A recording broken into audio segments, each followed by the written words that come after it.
We do have the opportunity to understand whether or not there are susceptible children, perhaps genetically, perhaps they have a metabolic issue, mitochondrial disorder, immunological issue, that makes them more susceptible to vaccines, plural, or to one particular vaccine, or to a component of vaccine, like mercury.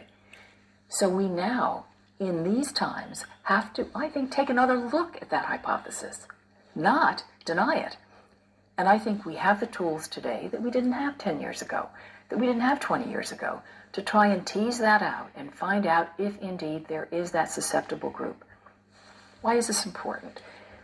A susceptible group does not mean that vaccines aren't good.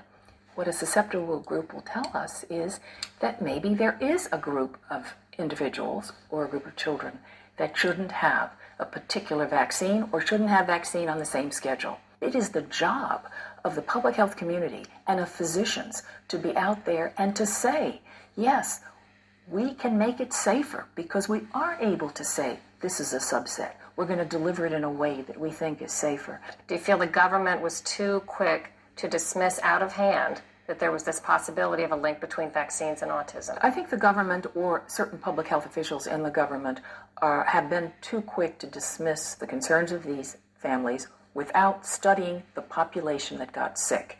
I haven't seen major studies that focus on 300 kids who got autistic symptoms within a period of a few weeks of a vaccine.